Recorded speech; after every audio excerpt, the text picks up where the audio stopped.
ఆవిర్భావ దశాబ్ది ఉత్సవాలు అట్టహాసంగా నిర్వహించేందుకు కాంగ్రెస్ ప్రభుత్వం ప్రణాళికలు రచిస్తోంది. ఊరు వాడ పండగలా జరుపుకునేలా ఏర్పాట్లు చేస్తోంది. ప్రత్యేక రాష్ట్రం ఏర్పడి జూన్ 2తో 10 ఏళ్లు పూర్తవుతోంది. తొలిసారి అధికారంలోకి వచ్చిన హస్తం పార్టీ ఆధ్వర్యంలో CM Revanth Reddy formation day celebration చాలా గ్రాండ్ గా నిర్వహించాలని భావిస్తున్నారు. అందుకు ఏర్పాట్లు జరుగుతున్నాయి. రాష్ట్రాన్ని ఇచ్చిన పార్టీగా 10 ఏళ్ల తర్వాత కాంగ్రెస్ అధికారంలోకి రావడంతో జూన్ 2న తెలంగాణ అవతరణ దినోత్సవాలు ఘనంగా నిర్వహించాలని నిర్ణయించారు సీఎం. అటు బీఆర్ఎస్ మాత్రం 3 రోజులు రాష్ట్ర వ్యాప్తంగా వేడుకలు నిర్వహించాలని సూచించారు కేసీఆర్.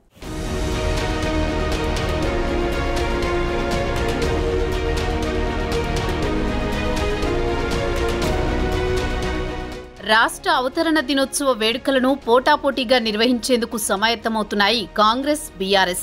10 ఏళ్ల తర్వాత అధికారంలోకి వచ్చిన హస్తం పార్టీ సంబరాలు అంబరాన్ని అంటేలా నిర్వహించాలని భావిస్తోంది. అటు కేసీఆర్ మాత్రం 3 రోజులు వేడుకలు నిర్వహించాలని నిర్ణయించారు.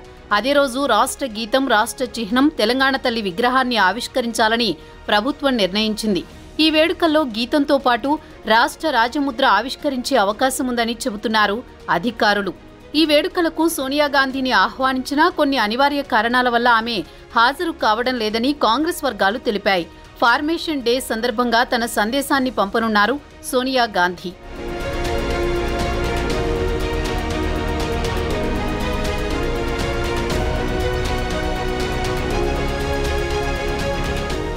కాంగ్రెస్ ప్రభుత్వం అధికారంలోకి వచ్చిన 5 నెలల్లోనే రాష్ట్ర ఆవిర్భావ వేడుకలు జరుగుతున్నాయి. దేశవ్యాప్తంగా సార్వత్రిక ఎన్నికలు జరుగుతున్నాయి. ఇప్పటికే 6 విడతలు అయిపోయాయి. ఇక మిగిలింది 7వ విడత మాత్రమే. రాష్ట్రంలో ఎన్నికల కోడ్ అమల్లో ఉండడంతో జూన్ 1తో ఎన్నికలు ముగుస్తాయి. జూన్ 4 వరకు పార్లమెంట్ ఎన్నికల కోడ్ దేశమంతా అమల్లో ఉంటుంది. ఈ నేపథ్యంలోనే ఈసీ షరతులతో కూడిన అనుమతులు ఇచ్చింది. ఆవిర్భావ వేడుకలను కనీవిని ఎరుగని రీతిలో జరుపుకోవాలని ప్రభుత్వం నిర్ణయించింది. రాష్ట్ర ఆవిర్భావ దినోత్సవం పురస్కరించుకుని సీఎం రేవంత్ రెడ్డి గన్ పార్కులో అమరవీరులకు నివాళులు అర్పించనున్నారు. అనంతరం సికింద్రాబాద్ పరేడ్ గ్రౌండ్స్లో రాష్ట్ర ఆవిర్భావ వేడుకలను ప్రభుత్వం అధికారికంగా నిర్వహిస్తోంది.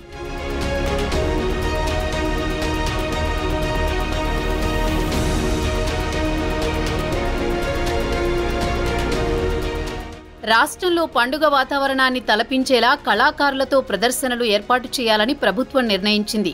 అందశ్రీ రాసిన జయ జయ హే తెలంగాణ సాంగ్ కు ఎంఎం కీరవాణి మ్యూజిక్ అందించారు. ఈ సాంగ్ ఉద్యమం సమయంలో బాగా పాపులర్ అయింది. అందరిలోనూ స్ఫూర్తిని నింపింది.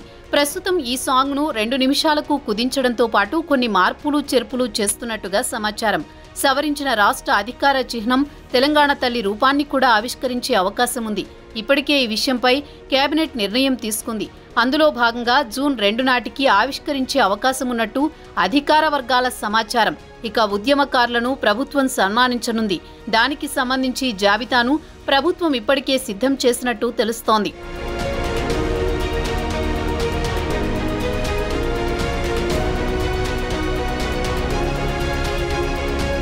మరోవైపు 6 గ్యారంటీల్లో మరొకటి లేదా ఏదైనా కొత్త పథకం లేదా పాలసీని రాష్ట్ర ఆవిర్భావ దినోత్సవం సందర్భంగా ప్రకటించే యోచనలో ప్రభుత్వం ఉన్నట్టుగా సమాచారం. ఇప్పటికే టీఎస్ పేరును టీజీగా ప్రభుత్వం మార్చింది. అలాగే రాష్ట్ర వ్యాప్తంగా వివిధ శాఖలకు చెందిన బోర్డులు, వెబ్సైట్లను ప్రభుత్వం పూర్తిగా మారుస్తోంది. జిల్లా, మండలం, పంచాయతీల్లోనూ అవతరణ వేడుకలు జరిపేందుకు ప్రభుత్వం సన్నాహాలు చేస్తోంది. ఈసారి రాష్ట్ర ఆవిర్భావ వేడుకలను వినూత్నంగా నిర్వహించాలని సీఎం రేవంత్ రెడ్డి భావిస్తున్నట్టు తెలుస్తోంది. ఇప్పటికే ఆయన తన ఇంట్లో తెలంగాణ ఉద్యమకారులు, మేధావులు, నిపుణులతో ప్రత్యేకంగా సమావేశం నిర్వహిస్తున్నట్టుగా సమాచారం. రాష్ట్ర సాధన కోసం పోరాటం చేసిన అన్ని వర్గాలకు ప్రాధాన్యత ఇచ్చేలా వేడుకలను డిజైన్ చేస్తున్నట్లుగా తెలిసింది. సోనియా గాంధీ వల్లే రాష్ట్రం ఏర్పాటైందన్న సందేశం వాడవాడకు చేరేలా వేడుకలు ఉండేలా ఏర్పాటు చేస్తున్నారు.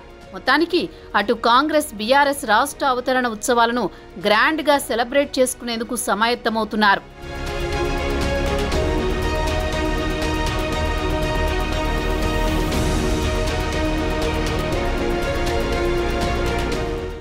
తెలంగాణ ఇచ్చింది తెచ్చింది తామేనని చెప్తున్న కాంగ్రెస్ అధికారంలోకి వచ్చిన తర్వాత జరుగుతున్న తొలి ఉత్సవాలు కావడంతో అత్యంత భారీగా నిర్వహించాలని నిర్ణయం తీసుకుంది. తెలంగాణ రాష్ట్ర గీతం జయ జయ హే తెలంగాణకు ఎంఎం కీరవాణి సంగీతం అందించారు. ఈ విషయంపై తెలంగాణ సినీ సంగీతకారులు ఆగ్రహం వ్యక్తం చేస్తున్నారు. పక్క రాష్ట్రాల వారితో ట్యూన్ చేయించడం సరికాదన్నారు. దీనిపై క్లారిటీ ఇచ్చారు రేవంత్ రెడ్డి. రాష్ట్ర గేయ రూపకల్పన బాధ్యత అంతా అందశ్రీదే. తెలంగాణ చిహ్న రూపకల్పన నిజామాబాద్ వ్యక్తికి ఇచ్చామన్నారు. మరోవైపు ఫార్మేషన్ డే సందర్భంగా భాగ్యనగరం అందంగా ముస్తాబవుతోంది.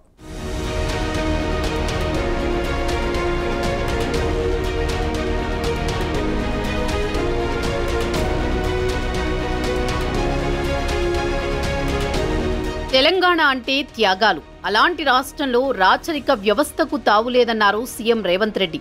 కాకతీయ కళాతోరణాన్ని కూడా ఆయన రాచరిక పోకడగానే చెబుతారు. ప్రస్తుతం తెలంగాణ చిహ్నంలో ఉన్న ఆ తోరణాన్ని తొలగించే అవకాశాలు ఉన్నాయి. దీనిపై బీఆర్ఎస్ నేతలు ఆగ్రహం వ్యక్తం చేస్తున్నారు.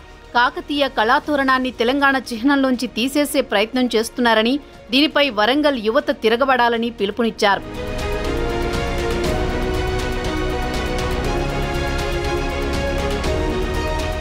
జయ జయ హే తెలంగాణ గేయానికి సంగీతాన్ని అందించే బాధ్యతను రాష్ట్ర ప్రభుత్వం కీరవాణికి అప్పగించడంపై తెలంగాణ సినీ మ్యూజిషియన్స్ అసోసియేషన్ విమర్శించింది.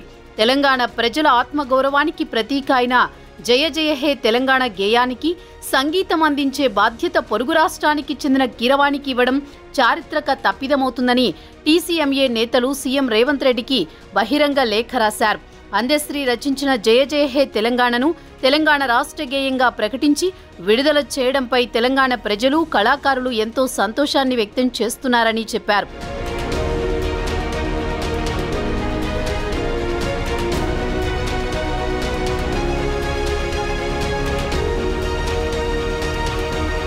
తెలంగాణ రాష్ట్ర 10వ అవతరణ దినోత్సవం సందర్భంగా తెలంగాణ రాష్ట్ర చిహ్నాన్ని కూడా మార్చాలని సీఎం రేవంత్ రెడ్డి నిర్ణయించుకున్నట్టు తెలుస్తోంది. తెలంగాణ తల్లి రాష్ట్ర చిహ్నాన్ని మార్చాలని రాష్ట్ర కేబినెట్లో ఇప్పటికే నిర్ణయం తీసుకున్నారు. సబ్బండ వర్గాల ఆత్మగౌరవం ప్రతిబింబించేలా తెలంగాణ తల్లి విగ్రహాన్ని తీసుకువస్తున్నట్లు అధికార వర్గాలు చెబుతున్నాయి. పెత్తందార్లపై తిరుగుబాటు చేసిన చాకలి ఐలమ్మ, రజాకార్లపై తుపాకీ ఎక్కుపెట్టిన మల్లు స్వరాజ్యం వంటి వారి ఉద్యమ స్ఫూర్తి కనిపించేలా విగ్రహం రూపుదిద్దుకుంటున్నట్టు సమాచారం. తెలంగాణ చిహ్నంలోనూ ఉద్యమ స్ఫూర్తి, అమరవీరుల త్యాగాలు ప్రతిబింబించేలా మార్పులు చేసినట్టు తెలుస్తోంది.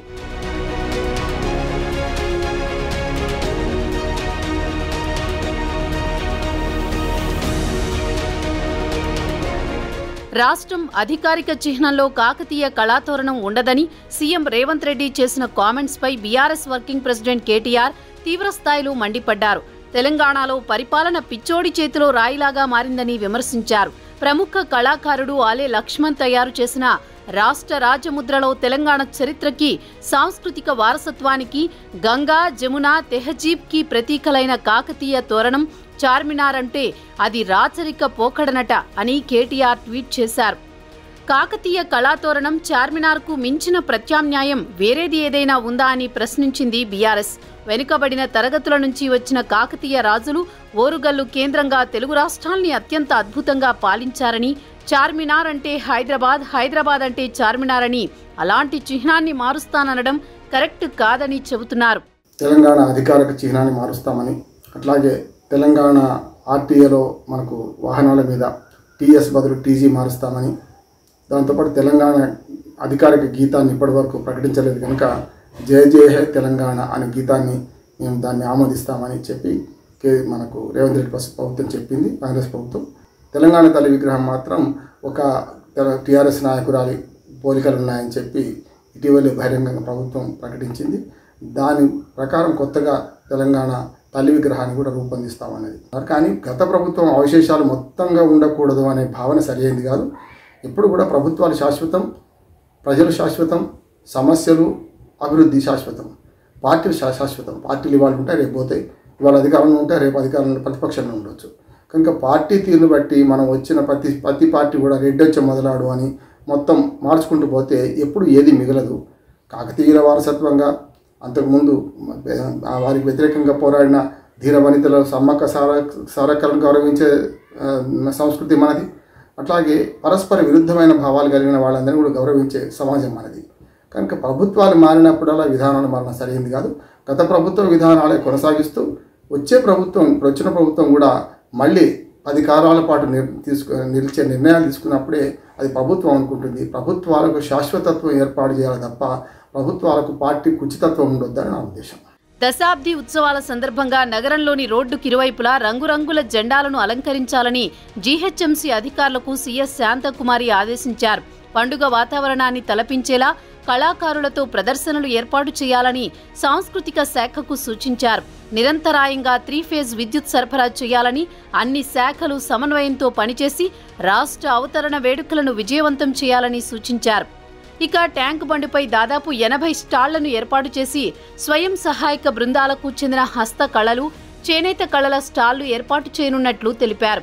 నగరంలోని ప్రముఖ హోటళ్ల ఫుడ్ స్టాళ్లు, పిల్లలకు క్రీడలతో కూడిన ఎంటర్టైన్మెంట్ ఏర్పాట్లు చేస్తామన్నారు. రాత్రి 7 గంటల నుంచి 9 గంటల వరకు వివిధ కళలతో కూడిన కార్నివాల్ జరుగుతుందని చెప్పారు. 5,000 మంది పోలీసులు ట్యాంక్ బండ్ ప్రదర్శన చేయనున్నారు.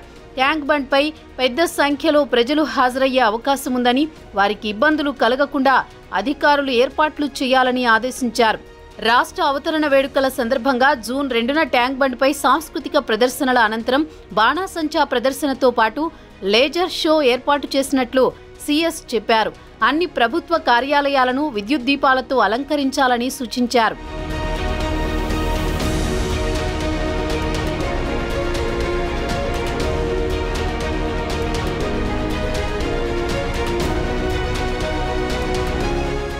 కేసీఆర్ తగ్గేదేలే అంటున్నారు. తెలంగాణ ఆవిర్భావ క్రెడిట్ కాంగ్రెస్ కి వెళ్లకుండా జాగ్రత్త పడుతున్నారు. ఎన్నికల్లో ఓడిపోయి తీవ్ర నిరాశలో ఉన్న గులాబీ బాస్ మళ్లీ సెంటిమెంట్ ని రాజేసేందుకు ప్రయత్నిస్తున్నట్లుగా తెలుస్తోంది. అందుకే బీఆర్ఎస్ ఆధ్వర్యంలో ముగింపు వేడుకలు నిర్వహించాలని పార్టీ సుప్రీం నిర్ణయించారు. జూన్ 1 నుంచి 3 రోజుల పాటు వేడుకల్ని ఘనంగా నిర్వహించాలని నిర్ణయించారు.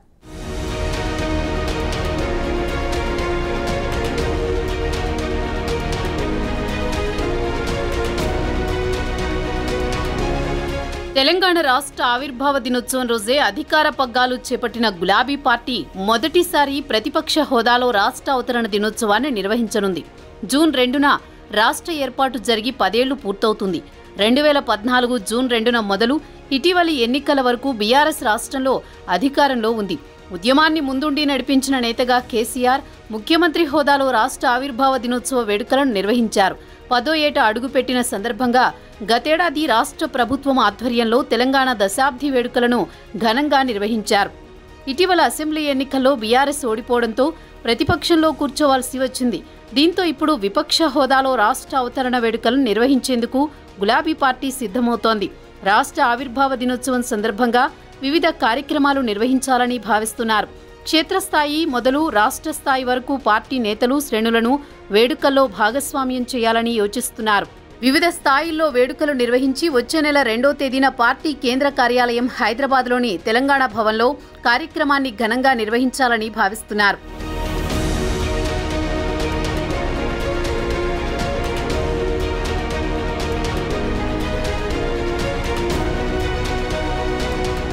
తెలంగాణ ఉద్యమ ప్రస్థానంలోని ఘట్టాలు, బీఆర్ఎస్ పాత్రను వివరించేలా ఫోటో ప్రదర్శన ఏర్పాటు ఆలోచనలో ఉన్నారు. వీటితో పాటు కేసీఆర్ పాలనా కాలంలో అమలు చేసిన అభివృద్ధి, సంక్షేమ కార్యక్రమాలను కూడా వివరించేలా ప్రదర్శన ఏర్పాటు చేసే అవకాశం ఉంది. వీటితో పాటు మరికొన్ని కార్యక్రమాలను కూడా ఏర్పాటు చేసే అవకాశం ఉంది. రాష్ట్ర ఆవిర్భావ దినోత్సవ వేడుకల నిర్వహణ కార్యక్రమాలపై త్వరలో స్పష్టత రానుంది. తెలంగాణ రాష్ట్ర ఆవిర్భావ దశాబ్ది ఉత్సవాల సందర్భంగా బీఆర్ఎస్ పార్టీ ఆధ్వర్యంలో దశాబ్ది ఉత్సవాల ముగింపు వేడుకలను ఘనంగా నిర్వహించాలని కేసీఆర్ నిర్ణయించారు. జూన్ 1 నుంచి 3 వరకు 3 రోజుల పాటు రాష్ట్ర వ్యాప్తంగా ఘనంగా ఈ వేడుకలను నిర్వహించాలని పార్టీ శ్రేణులకు పిలుపునిచ్చారు. ఉద్యమ నేతగా కేసీఆర్ పోరాడి తెలంగాణ రాష్ట్రాన్ని సాధించడమే కాకుండా సాధించిన రాష్ట్రాన్ని 10 ఏళ్లు తన నాయకత్వంలో అభివృద్ధి చేశారని, ఈ సందర్భంగా దశాబ్ది ఉత్సవాలను ఘనంగా నిర్వహించాలని బీఆర్ఎస్ నిర్ణయించింది.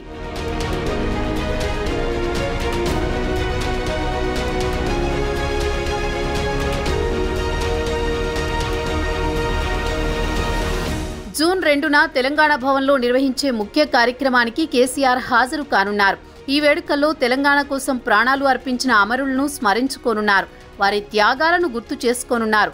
తెలంగాణ రాష్ట్రాన్ని సాధించి స్వరాష్ట్రంలో తొలి ప్రభుత్వాన్ని ఏర్పాటు చేసి ప్రజల సహకారంతో దశాబ్ద కాలం పాటు ప్రగతిని సాధించి దేశానికి ఆదర్శంగా తెలంగాణను నిలిపిన ఘనత బీఆర్ఎస్కే దక్కుతుందన్నారు. గ్రామ స్థాయి నుంచి రాష్ట్ర స్థాయి దాకా కార్యకర్తలు పార్టీ అందించే సూచనలను అనుసరించి ముగింపు వేడుకల్లో పెద్ద ఎత్తున పాల్గొని విజయవంతం చేయాలని కోరారు. జూన్ 1 గన్ పార్క్ అమరవీరుల స్తూపం నుంచి ట్యాంక్ బండ్పై ఉన్న అమరజ్యోతి వరకు రాత్రి 7 గంటలకు క్యాండిల్ ర్యాలీ నిర్వహిస్తారు. తెలంగాణ రాష్ట్ర సాధనలో ప్రాణత్యాగాలు చేసిన అమరులకు పుష్పాంజలి ఘటించి ఘనంగా నివాళులు అర్పిస్తారు. తెలంగాణ రాష్ట్రం ఆవిర్భవించి దశాబ్ద కాలం గడుస్తున్న నేపథ్యంలో జూన్ 2న దశాబ్ది ముగింపు వేడుకల సభను హైదరాబాద్లోని తెలంగాణ భవన్లో బీఆర్ఎస్ అధినేత కేసీఆర్ అధ్యక్షతన నిర్వహిస్తారు. జూన్ 3న రాష్ట్ర వ్యాప్తంగా అన్ని జిల్లాల్లోని బీఆర్ఎస్ పార్టీ కార్యాలయాల్లో తెలంగాణ ఆవిర్భావ దశాబ్ది ముగింపు వేడుకలను ఘనంగా నిర్వహిస్తారు. ఈ సందర్భంగా పార్టీ జెండాను, జాతీయ జెండాను ఎగురవేస్తారు. బీఆర్ఎస్ కూడా తనదైన రీతిలో 3 రోజుల ఈ ఉత్సవాలు జరపడానికి సిద్ధమైంది. గతంలో అట్టహాసంగా వారం రోజులు జరుపుతాం, 10 రోజులు జరుపుతామన్న ప్రభుత్వం ఒక రోజుకి పరిమితం అవుతుంటే, ఇటు పక్కన గతంలో 2023లో జూన్ 2న 21 రోజుల పాటు అక్కడి నుంచి మరి తెలంగాణ దశాబ్ది ఉత్సవ ప్రారంభం జరిపిన బీఆర్ఎస్ పార్టీ ఆనాటి ప్రభుత్వం తరఫున జరిపారు. 21 రోజులు అట్టహాసంగా జరిపితే మరి అది 3 రోజులకు కుదించుకొని ఇప్పుడు ప్రభుత్వం దారి ప్రభుత్వాన్ని, మా దారి మాదే అని ఇటు పక్కన వీళ్ళు కూడా వేరుగా ఉత్సవాలు జరుపుతున్నారు. అందులో 3 రోజుల ఉత్సవాల్లో మొట్టమొదటి రోజు మనకు అసెంబ్లీ ఎదురుగా ఉన్న అమరవీరుల స్తూపం నుంచి మనకు గన్ పార్క్ నుంచి ఇక్కడ అమరవీరుల స్తూపం, అసెంబ్లీ ముందున్న అమరవీరుల స్తూపం వరకు కొవ్వొత్తులు రాలిస్తారు. ఘనంగా అప్పటి ఉద్యమకారులకు, మరణించిన వారికి నివాళులు అర్పిస్తారు. తెల్లవారి జూన్ 2 నాడు టీఆర్ఎస్ పార్టీ ఆఫీసులో మరి పార్టీ కార్యకర్తలను ఉద్దేశించి కేసీఆర్ గారు మాట్లాడతారు. అక్కడ పాలు పళ్ళు రోగులకు పంచడం ఆ రోజు జరుగుతుంది. 3వ రోజు జిల్లాలలో జరపని వాళ్ళు పిలిపించారు. ఇప్పటికే బీఆర్ఎస్ అధికారంలో ఉన్నప్పుడు ఉద్యమకారులను పట్టించుకోలేదని కాంగ్రెస్ తీవ్రంగా విమర్శలు చేసింది. ఇప్పుడు మళ్లీ బీఆర్ఎస్ ఎక్కడ పోగొట్టుకుందనే మళ్లీ అక్కడే వెతుక్కోవాలనే సామెతను పక్కాగా అమలు చేస్తోంది. మళ్లీ సెంటిమెంట్ను రైజ్ చేసి లబ్ధి పొందాలనే ప్రయత్నం చేస్తుందని ఆరోపిస్తున్నారు కాంగ్రెస్ నేతలు. అధికారంలో ఉన్నప్పుడు అమరవీరులకు న్యాయం చేయని కేసీఆర్ ఇప్పుడు రాష్ట్ర ఆవిర్భావ ఉత్సవాల పేరుతో ఎక్కడలేని ప్రేమను ఒలకబోస్తున్నారని మండిపడుతున్నారు. కేసీఆర్ అధికారంలో ఉన్నప్పుడు కూడా రాష్ట్ర ఆవిర్భావ వేడుకలను నిర్వహించారు. కానీ విపక్షంలో ఉన్నప్పుడు కూడా 3 రోజుల వేడుకలు నిర్వహించాలని నిర్ణయించడం వెనుక చాలా వ్యూహాలు ఉన్నాయంటున్నారు. రాష్ట్రంలో బీఆర్ఎస్ పనైపోయిందని ఆరోపిస్తున్న అధికార పార్టీకి తామెంత స్ట్రాంగ్గా ఉన్నామో తెలిసేలా వేడుకలు నిర్వహించాలని సూచించారు. అటు ప్రజల్లో కూడా తెలంగాణ కోసం పోరాడిన పార్టీ బీఆర్ఎస్ అనే భావన కలిగించేలా చేయనున్నారు. అలా చేయడంతో పొలిటికల్ మైలేజ్ కూడా వస్తుందనే నమ్మకంతో ఉన్నారు. కేసీఆర్ ముఖ్యమంత్రిగా లేడు, కేసీఆర్ విరోధి ముఖ్యమంత్రిగా ఉన్నారు. సో ఆయనకి ఎంత క్రెడిట్స్ ఇస్తారు? ఆయనకి ఏం రోల్ ఎవరా? ఇప్పుడు ప్రభుత్వం ఆయన పిలిచి ఆయన పేరు ఎక్కడన్నా వస్తుందా లేదా ప్రజలు చూస్తారు. సెలబ్రేషన్స్ అనేది చక్కగా అవ్వాలంటే తప్పకుండా ఏ ప్రభుత్వం ఉండినా అందరికీ క్రెడిట్ ఇస్తే, అందరికీ వాళ్ళ గుర్తింపు ఇస్తే అది ఒక రకమైన విలువ వస్తుంది. ఇప్పుడైతే ఈ సెలబ్రేషన్స్ అంతా ఒక పార్టీ తరఫున, ఒక వ్యక్తి తరఫున అయిపోతాయో మిగతా వాళ్ళకి గిట్టదు. అందువల్ల ఇప్పుడు మనం చూడబోయేది ఏంటంటే, రాజకీయంగా సెలబ్రేషన్స్ చేస్తారా, లేకపోతే తెలంగాణ రాష్ట్రానికి ఆ సెంటిమెంట్కి ఆ వ్యక్తులు ఎవరెవరైతే పోరాడారో, ఏ రాజకీయ పార్టీలో ఉన్నారో పట్టింపు లేకుండా చేస్తారా చూడాలి. ఇంటెలిజెంట్గా అందరికీ క్రెడిట్ ఇస్తే ఈ సెలబ్రేషన్స్కి తెలంగాణ గౌరవం పెరుగుతుంది. కానీ మనకు అది జరుగుతుందంటే అది కనపడలేదు. దీంట్లో కూడా కాంపిటీషన్ వస్తుంది, మాటలు కూడా ఒకళ్ళొకళ్ళు అనుకుంటారు. కాబట్టి ఆ సీరియస్నెస్ ఈ 10వ సంవత్సరం సెలబ్రేషన్ తెలంగాణకి అంత విలువ వస్తుందా అంటే అది డౌట్లో ఉన్నది. అదే కాకుండా కేసీఆర్ లాంటి వ్యక్తులు వేల మంది ఎవరైతే కష్టపడ్డారో వాళ్ళకి క్రెడిట్ ఇవ్వాలి. ఏ పార్టీలో ఉండినా, ఏ స్థాయిలో ఉండినా. తెలంగాణ ఇచ్చిన 10 ఏళ్లకు పవర్లోకి వచ్చిన కాంగ్రెస్ అట్టహాసంగా రాష్ట్ర ఆవిర్భావ వేడుకలు నిర్వహించేందుకు రెడీ అవుతోంది. పవర్ పోయి ప్రతిపక్షంలో ఉన్న బీఆర్ఎస్ 3 రోజుల ప్రోగ్రాంలు నిర్వహించడం వెనుక కేసీఆర్ రాజకీయ వ్యూహమున్నట్లు తెలుస్తోంది. మళ్లీ పార్టీకి పూర్వవైభవం రావాలంటే సెంటిమెంట్ రైజ్ కావాల్సిందే అనే ఫార్ములాతో ముందుకు వెళుతున్నట్టు కనిపిస్తోంది. అధికారంలోకి రావాలంటే సెంటిమెంట్ రాజేయాల్సిందే అనే భావనలో ఉన్నట్టు సమాచారం. నిజంగా కేసీఆర్కు చిత్తశుద్ధి ఉంటే అధికారంలో ఉన్నప్పుడు ఉద్యమకారుల కుటుంబాలను ఎందుకు పట్టించుకోలేదని విమర్శిస్తున్నారు కాంగ్రెస్ నేతలు.